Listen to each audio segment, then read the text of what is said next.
Bonsoir et bienvenue au Wrestling Dog Show post-show de NXT. Là, je vais être un peu perdu là-dessus parce que j'ai regardé NXT en même temps que le match des Canadiens aujourd'hui. Mais j'ai quand même pogné les parties importantes de ce qui est arrivé. Donc là, au début, on a eu un petit segment où que Eva est rentrée avec toutes les femmes qui allaient être dans le Iron Survivor. Et ça a déjà parti en couille parce que Fatal Influence est arrivé. Puis là, elle voulait juste voir c'est qui méritait de l'affronter. Puis genre, c'est qui elle pensait qu'il va gagner. Puis ça a juste parti en couille. Parce que là, elle disait que personne méritait son titre. Puis surtout pas genre Kelani puis Jordan, que eux, ils se battent à chaque fois entre eux. Là, ça a fini que genre Kelani puis Jordan ont commencé à se battre. Ils sont sortis. Puis tout le reste des participantes du Iron Survivor féminin, ils ont attaqué Fatal Influence. Puis là, Eva a fait fuck it, on règle ça à soir 3 contre 3. C'est ça un peu qui est arrivé avant le main event. Là, ce qui est arrivé juste après, c'était juste un petit segment avec Joe Hendry et Tia Hale. Puis ça a fini que. Parce que l'affaire, c'est que Joe Hendry et les autres participants du Iron Survivor masculin allaient affronter Dark State dans le main event. Donc là, ils se préparaient, puis là, peut-être que Joe Hendry jasait avec TAL. Là, t'as eu Stax qui est venu avec Ariana Grace, la fille de Santino Marella. Puis, ils ont juste été un peu trop coquilles. Ils ont décidé de. Genre. D'insulter TRL. Puis ça a fini que c'est devenu un match 1 contre 1. Là, ce qui est arrivé en plus, c'est que là, les deux étaient encore un peu trop coquilles. Puis genre, ils pensaient qu'ils étaient trop confiants. Joe Hendry a juste knock-out Stax. Puis après, t'as Tia Hale qui a juste tabassé Ariana Grace. C'était juste con. Mais sinon, après, on a eu un match un peu avant. On a eu un match de Tavian Heights contre Josh Briggs. Et, of course, il n'y avait aucune chance que Tavian allait perdre ce match-là. Même si Josh Briggs l'avait battu presque à mort. Il s'est relevé, puis il l'a battu. Là, on passe aux 3 contre 3 que j'ai mentionné tantôt. Qui était Solrica, le Levice, Kendall contre Fatal Influence.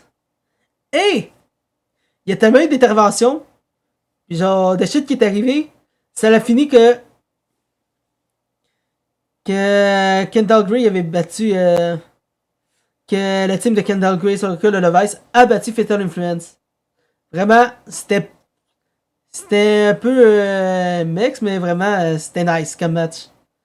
Puis là, t'as, selon moi, le meilleur match de la soirée. Vraiment, de loin.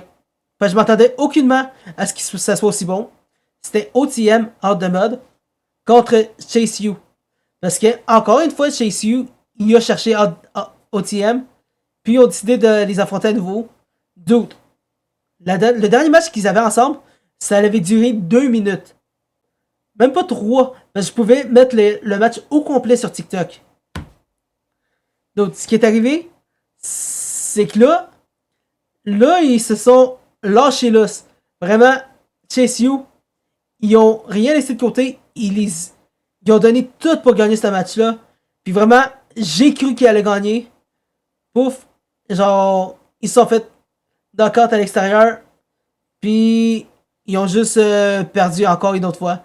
Mais vraiment, genre, tout était là. Vraiment, tu voyais l'attention là-dessus, tu voyais la chorégraphie qui était on point. Vraiment, tout le momentum qui se buildait pour aller là-dessus. T'avais comme un textbook, genre, un match parfait. Un textbook, un match 5 étoiles. Mais vraiment, c'était excellent selon moi. Puis là, juste après ça, t'as eu Dark State contre Javon, Joe Hendry, Leon Slater puis Masbourne. Puis ça, à date, j'ai trouvé ça drôle parce que le gagnant de ce match-là, il allait avoir l'avantage. Donc même si les 4 étaient en équipe, celui qui faisait le pin, il allait avoir l'avantage sur le match de samedi. Et ça donnait que Masbourne a juste tag Javon, puis il est allé le est allé pin Dion. Vraiment, c'était con. Mais vraiment, c'était tellement imprévu, puis c'était bon. Et après, on a eu le dernier segment du show. C'était la signature du contrat entre Trick, pas Trick, mais Ricky Saint et Obafemi. Et for real, d'un, c'est un des rares contract signing où ce que personne a été blessé. Vraiment, c'était deux personnes qui voulaient juste parler entre eux, pas de faire d'action parce qu'ils pas agir là-dessus. Vraiment, c'était beau.